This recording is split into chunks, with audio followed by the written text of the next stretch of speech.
Idag ska vi kika lite närmare på märket Sinn. Jag gav mig ut till Erikssons URhandel och pratade med försäljningschefen Sara som var där under ett event. Och här kommer hon att berätta lite om lite nytt och lite vad Sinn är för någonting.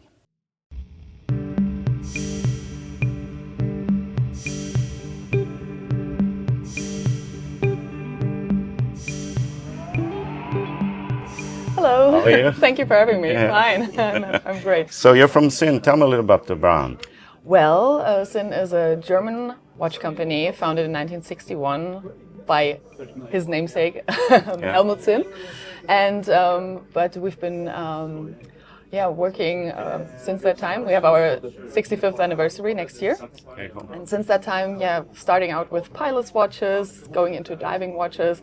I think most people know our brand from heavy-duty tool watches, very robust watches who can withstand basically anything.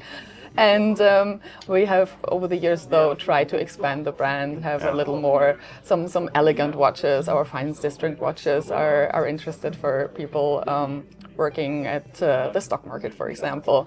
And we like to build watches that are made for a very specific purpose. We call them mission timers.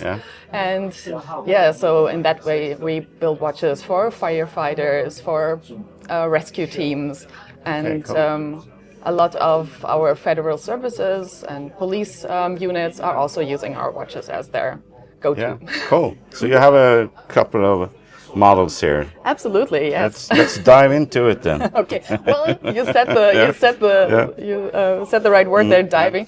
I think we have something very special because this year we have our 20th anniversary of us working with submarine steel. Okay. So the idea was, we thought, which is the best material for a diving watch? But probably the material that submarines are made of. So for the last 20 years, we have been working with this type of steel. This is U-Boot-Stahl, German submarine steel, supplied by ThyssenKrupp. And this is what, for example, the U212 line is made of. And these types of steel are very, very, especially made for saltwater resistancy and very, very sturdy. Okay, cool. And this is what all of our U-line models are made of. So every model that has a U in front of it is made from this submarine steel. In this case, it's also tegimented and has a black coating on top that makes it even more scratch resistant. But we've had great success with those watches in the past. A question that came up often during that time was, of course, when people hear submarine steel, they ask, "Oh, do you make the watches made out of old submarines?" And we had to say, "No, it's fabric fresh. Where would we get this? You don't just get an old submarine to take apart." Well, now I'm eating my words, because this year we have 3 models which are made from old submarines. Okay, cool. Yeah, because of our good connections to the community, to the people working with the subs, and just being up in the north of Germany, where all the marine technology is being done. We were informed when 3 submarines were decommissioned, and when it was decided that they are going to be taken apart, we had the brilliant opportunity to be able to buy some of that steel. Cool. Yes, and I brought actually some of that steel. It is very, very heavy. You wouldn't believe it. Please take it. Yeah. Yes. This is the actual a piece of the actual hull of the submarine. Jesus. Yeah. For me, it was quite surprising how thin it is, but you can feel from the weight, it's incredibly dense and very, very heavy. And here you can see the original surface where the fouling has been scrubbed off, old mussels, barnacles, and whatever takes hold on on such a ship has been cleaned. And then, we had to, basically the steel had to be, of course it was curved because it's a submarine, so it needed to be straightened first, then cut into panels, and then with a water jet cutter we cut rings out of it, and the middle of that ring are those pieces of steel. So for the big watches, the ones based on the U2, made from the submarine steel of the U18, they are a little bigger, and the smaller watch based on our popular U50 line has a smaller diameter, so the pieces are a little smaller, and we clean them up a bit, and they are included with the watch. Yeah, nice. Yeah, and this is the watch. These are,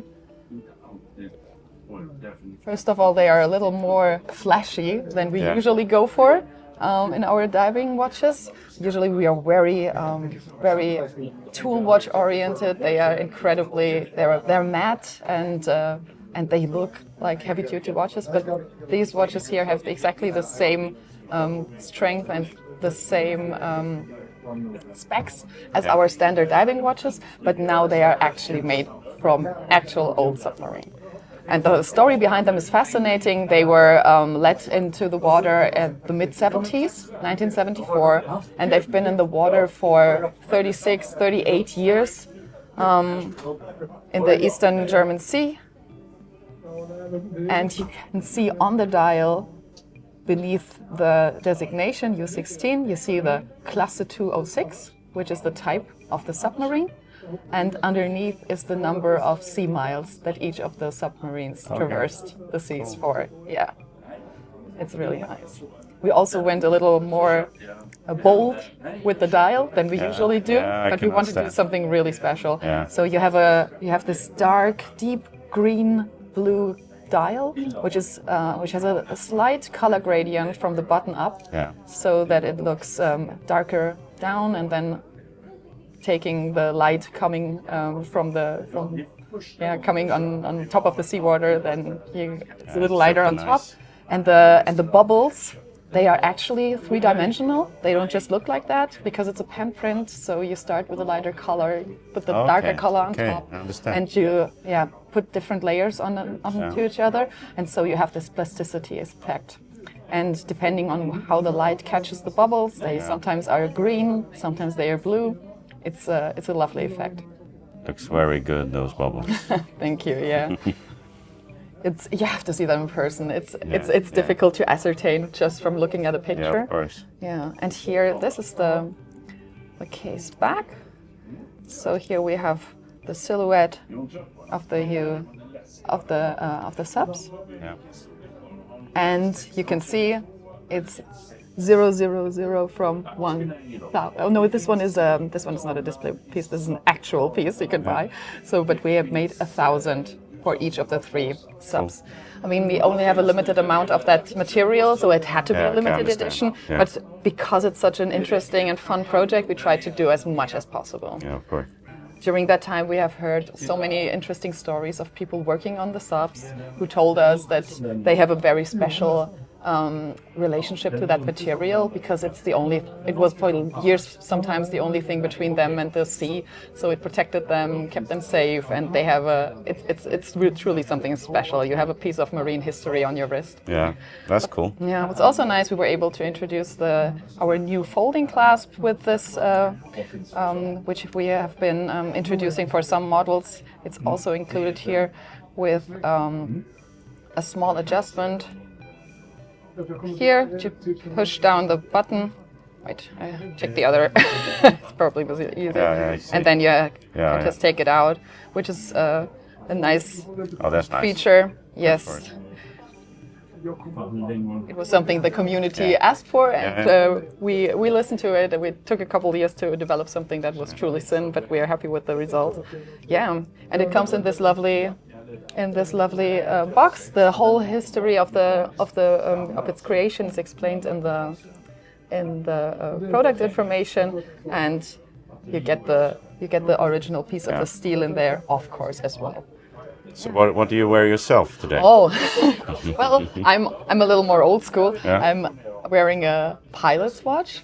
That's a nice one. Yes, it's one of our classics. It's the 356 Pilot ASE. It's a 38.5 diameter, acrylic crystal. Although, if you wanted, you could get it. You can upgrade it for a sapphire crystal. Has a nice color gradient here. and it just works with everything. Yeah, it's super nice. It has one of our lovely matte finishes, which is something that Sinn specializes in. We have a lot of watches with a matte finish, with a bead blasted finish. And I think most people who are interested in watches know how difficult it is to achieve a nice, even matte surface. Yeah. That's why so many brands only do polished watches or brushed. That's much easier. But that gives it this nice tool feeling and this a little more subtle elegance, I think. Super nice. I'm a chronograph fan. Well then, that's lovely. I'm wearing a Swedish watch today. Okay, let's have a look. The Sandström. Oh, yeah, I've learned so much about this brand during my visit already. I like it. Yeah, I'm really. The only thing I'm struggling satisfied with is the pronunciation. Yeah. I'm a fan of orange. I see a watch over there. This one, yes. Well, this is something very special as well. Now we're going from the bottom of the ocean high up top onto the mountain, exactly, because this type of watch was developed with helicopter rescue pilots. Okay. So we always love this type of challenge when people are coming and say, oh, I work in this area, this is my area of expertise, I need a certain watch that needs to fulfill certain parameters, I have this, and this, what can we do? And this is what came up through that collaboration, and I think it's a fascinating piece. We have a watch here that basically, if you imagine, as a pilot, you arrive, or as a rescue personnel, you arrive at the scene of an accident, and now first of all you have to stabilize the person you find. Yeah, and here, color-coded together with orange on the crown and orange on the inner ring, you can see immediately what belongs together. So now that I have arrived there, I set the inner bezel here on the minute pointer, and now I know exactly I have 1 hour to try to get this patient into a hospital. The first 10 minutes are crucial. Here I have to get first aid into, stabilize the patient. Those are the platinum 10 minutes. They are designated with the color orange as well, and then the rest is the golden hour. And when I get the patient during that time into the hospital, survival chances are the best. Everything longer than that might be a little tricky. So this way you can keep a hold of that time frame immediately at one glance. Yeah. The rotor. Also, first of all, it looks a little like a gimmick. You think, oh, that's nice. It looks like a rotor of a helicopter. Yeah. That's cute.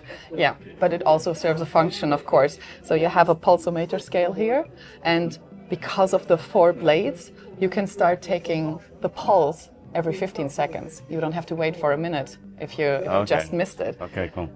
But since we know our customer also wants to be able to set the time to the second, one of the rotor blades is white, so you know which one is your true second pointer. The other ones help with taking the pulse at a quicker pace. You can also see that the case is very rounded. Yeah. Again, this is something you have no way to snag, no way to hurt your patient, so no sharp corners here. Also, the case is tegimented. That's what we call our surface hardening process. That makes it very, very sturdy and very scratch resistant. So you have an additional bezel here with a countdown function. So just so that you can keep track of some other time frames that might be interesting for you. So now you have help the patient. He's safe and sound at the hospital, but it might have been a horrible accident. Maybe there was blood, maybe there were other things, and your watch needs to be cleaned. So normally you would have to sit down, take the tools, get the strap off, try to clean the corners. To ease that process as well, we have developed a different type of strap system here with hooks, so you can just easily take it out. It's silicone, can easily clean it and just put it back in. It's exactly as sturdy and as strong as our standard straps, but it's much easier to take off and clean. But there's also some stuff underneath the ring. So what do we do here? We have a small opening here, and this is a nice feature. This knife is part when you get the watch. Okay. And you can just insert this tool here, clip it off. Okay. And you saw nothing happens. It's also one of our diaries. So it's a watch that has a 44 diameter, and we call it U1, 1,000 meter water resistance. Okay. Same as the U16. Yeah, okay. We have more. We have watches with 2,000, 5,000 meters water resistance. Right. Again, we like to over-engineer a little bit, but you never know. You never know. Exactly. And this one is the now larger version of a limited edition we had a couple years ago, where we first introduced a full loom dial made of hybrid ceramics. It was a great success, but people were saying, oh, it's too small, I need a bigger version. So we have listened, and we have now introduced the larger version in the U1. The contrast between the color of the dial and the black case is, I think, really nice. And I can show you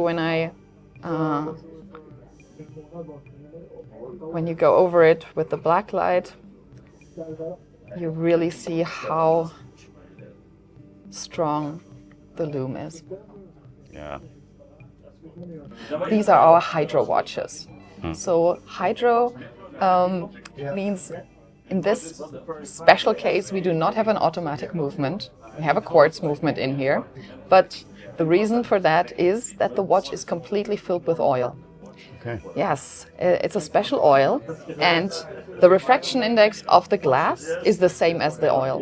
And when I turn it to the side, you can see it almost looks like a digital watch. Yeah. The pointers, they seem to float on the surface here, and that was the brief. As you can see, it holds the logo of the GSG-9, which is one of our federal police units, and they needed a watch that is readable underwater from any angle. Okay. And this one fits that brief. It's also, of course, incredibly sturdy because of the quartz movement. And because of the oil filling, you can go down basically as deeply as you like. Well, if you like chronographs, I can show you something interesting. So this one, for example, this is one of our, it's very big, I have to say.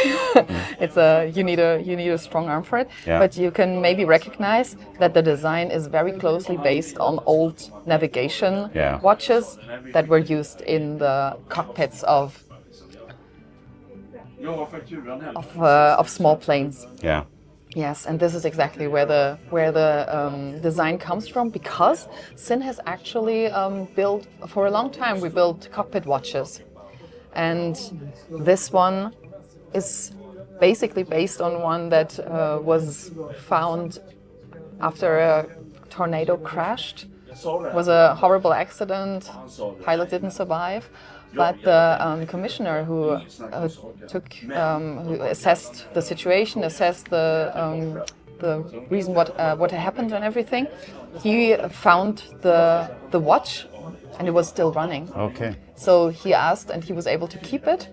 And then after he retired and his family is not that interested in watches, he contacted us and said, "Oh, by the way, if you remember that incident at the time, I still have the original watch." And he was kind enough to leave it to us. So kind of made a tribute cool. watch there. And this one has a nice, this is one of those modifications where we say, okay, we will have a very specific idea of what the movement is supposed to do. And this one carries that type of movement. And now we're going in the completely different direction. Yeah. Now we're in the elegant stock market. We're in the city center of Frankfurt. People are coming on their lunch break and they are wearing nice suits, and they want something really nice to wear in their next meeting. And often the choice is the Frankfurt Finance District watch. We have various versions of this. but this one is the classic. So it started with the Model 6000, named after the area code of Frankfurt. This one is the slightly larger version. The 6000 has a 38.5 diameter, this one has a 41.5, and it comes with a beautiful set in a wooden box, together with a calf leather strap and a metal bracelet as well. It's very nice to wear. That's nice. But again, we don't want to lose functionality, even if we do an elegant watch. So what do you need when you work at the stock exchange? You need to know the times at the different stock exchanges. Yeah. So we have a second time zone here with the pointer going between 11 and 12. Yes. And we also have this additional crown here, which turns an inner bezel, with which you can turn a third time zone. So if you don't need it, you just leave the 12 up top. But if you need a quick reminder, how long can I call my colleague overseas? You just put it in and you can easily read it. And Nice. also very nice is the back. There we have an engraving of the skyline of Frankfurt, which also is being updated regularly. This one is a little older. It doesn't have the EZB building on it yet, but the newer rotors already have the updated version. Okay, thank you very much, Sarah, for letting me see all your great stuff. Thank you. Take care.